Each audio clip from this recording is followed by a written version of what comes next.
Assalamualaikum warahmatullahi wabarakatuh. Hari ini kami kelompok 2 kajian drama kelas 5B akan mempresentasikan tentang drama sebagai teks sastra dan sebagai seni, pertunjukan dalam konteks sejarah drama di Indonesia, pencarian identitas Indonesia, sampai membaca Indonesia melalui naskah drama klasik di Indonesia yang beranggotakan kelompok Siti Hafifah dengan NIM akhir 37, Ajrina Salsabila dengan NIM akhir 44, Raisa Nurrahman dengan NIM akhir 55, Isnaini Kotrul Jannah dengan NIM akhir 60, dan Riri Adelia Putri dengan NIM akhir 70. Selamat menyimak presentasi kelompok 2 teman-teman.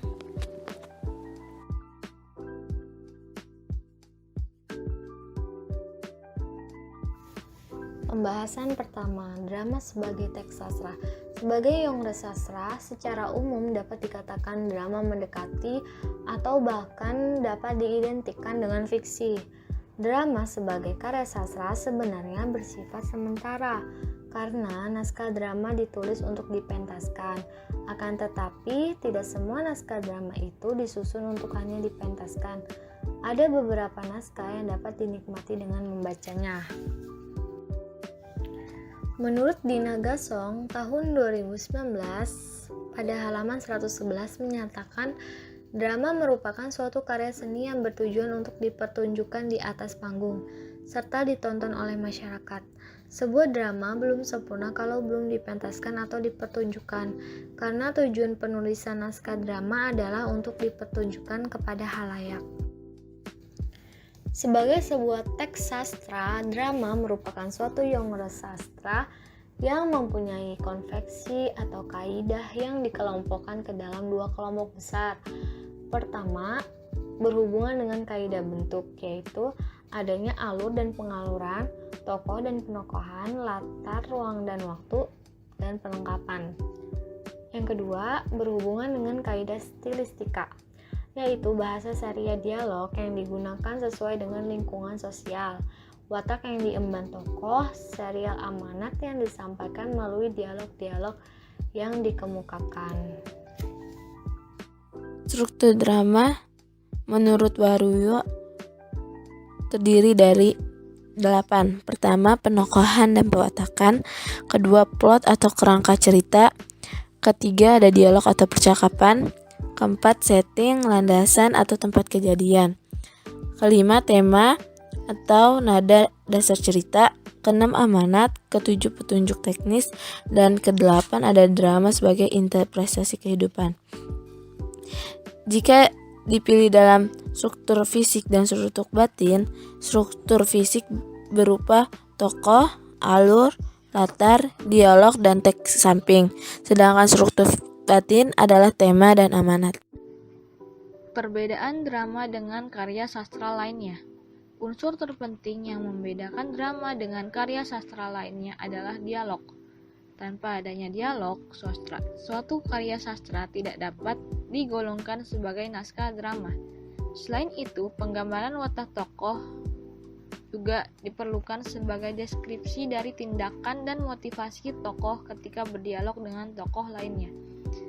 Ciri khas drama bukan hanya dinikmati secara artistik imajinatif, akan tetapi harus diteruskan sebagai tontonan suatu penampilan gerak dan perilaku konkret yang dapat disaksikan sebagai kekhususan dramanya. Inilah yang membuat drama sebagai suatu genre sastra yang berorientasi sebagai seni pertunjukan. Selain dialog, dalam drama juga terdapat teks samping yang biasanya dijadikan sebagai petunjuk dari pengarang untuk menunjukkan segala gerak tubuh dan mimik tokohnya. Petunjuk tersebut biasanya bercetak miring atau tebal. Teks samping juga bertujuan untuk memaparkan suatu uraian mengenai sebuah keadaan, peristiwa, atau perbuatan dan sifat tokoh dalam cerita. Drama sebagai seni pertunjukan. Pada dasarnya, memerankan suatu drama sama halnya memerankan perilaku orang lain atau melakukan tindakan yang tergambar dalam suatu naskah drama tersebut. Hal ini sejalan dengan pendapat Haryawan yang menyatakan bahwa kata drama berasal dari bahasa Yunani, yaitu draumai, yang berarti berbuat, berlaku, bertindak, bereaksi, dan sebagainya. Dengan demikian, drama dapat diartikan sebagai perbuatan atau tindakan. Dalam arti luas, drama adalah suatu karya sastra yang dipertunjukkan atau dipentaskan dengan ekspresi dan penghayatan yang tepat. Kemudian, Ferdinand Brunetière dan Balthazar Verhaegen juga menyatakan bahwa drama adalah kesenian yang melukiskan sifat dan sikap manusia dan harus melahirkan kehendak manusia dengan action dan perilaku. Menurut Damono, tahun 1983, halaman 114, ada 3 unsur yang menjadi satu kesatuan drama dapat dijadikan seni pertunjukan, yaitu unsur naskah, unsur pementasan, dan unsur penonton. Jika salah satu unsur tersebut tidak ada, maka drama tidak dapat menjadi sebuah pertunjukan. Jika dibandingkan dengan genre sastra puisi dan prosa, drama memiliki karakteristik khusus yang berbeda dari kedua genre tersebut. Berikut ini beberapa keunggulan karakteristik drama yang dituturkan oleh Hasanuddin. Yang pertama, drama memiliki keunggulan pada karakteristiknya berupa penggambaran unsur-unsur yang membangunnya dari segi genre sastra terasa lebih lugas, lebih tajam, dan lebih detail, terutama unsur penokohan dan perwatakan. Yang kedua, pengarang tidak dapat secara leluasa mengembangkan kemampuan imajinasinya di dalam drama. Artinya, jika pengarang ingin melukiskan suatu kehidupan di alam tertentu yang secara konvensional dapat diterima logika umum, sangatlah sulit. Ketiga, dalam dimensi sebagai seni pertunjukan, drama dapat memberikan pengaruh emosional yang lebih besar dan terarah kepada penikmat atau audiens jika dibandingkan dengan genre sastra lainnya. Keempat, keterkaitan dimensi sastra dengan dimensi seni pertunjukan mengharuskan para aktor dan pemain menghidupkan tokoh-tokoh yang digambarkan pengarangnya lewat apa yang diucapkan tokoh-tokoh tersebut dalam bentuk dialog. Kelima, unsur panggung memang membatasi pengarang drama dalam menuangkan imajinasinya. Namun demikian, panggung juga memberi kesempatan sepenuhnya kepada pengarang untuk dapat mempergunakannya supaya menarik dan memusatkan perhatian penikmat dan penonton pada suatu situasi tertentu, yaitu situasi panggung.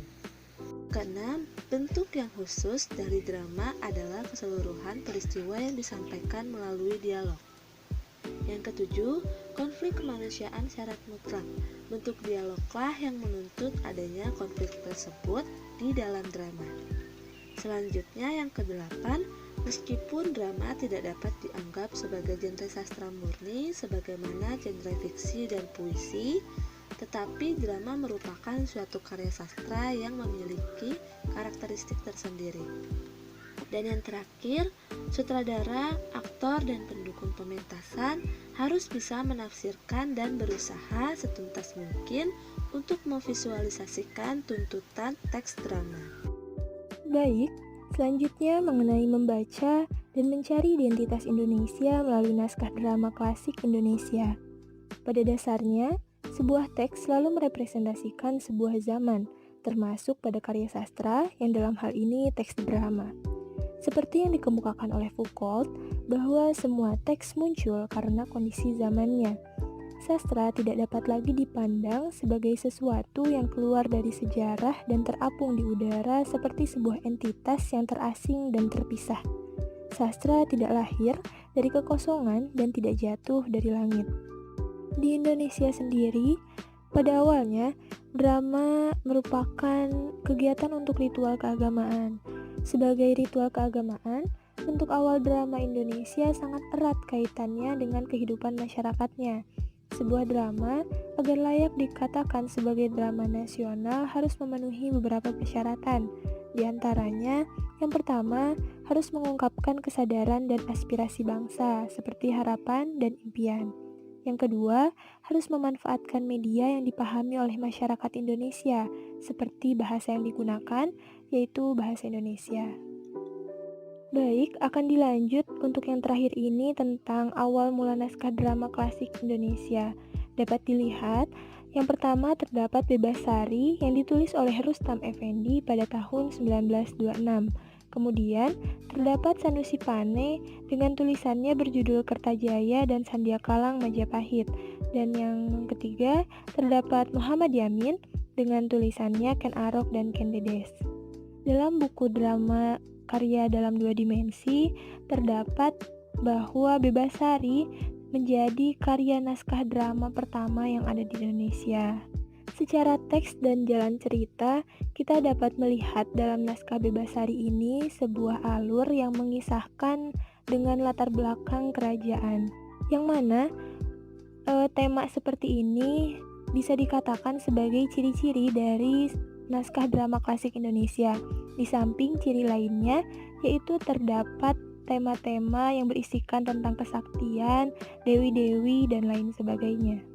Dan secara konteks, naskah drama ini atau yang berjudul Bebasari ini mengemukakan sebuah kebebasan atau memperjuangkan sebuah kebebasan bagi rakyat Indonesia yang diharapkan pada saat ditampilkannya tersebut pada saat itu untuk menggelorakan semangat rakyat agar dapat terbebas dari para penjajah, yang mana pada zaman tersebut Indonesia masih dalam kukungan kolonial Belanda.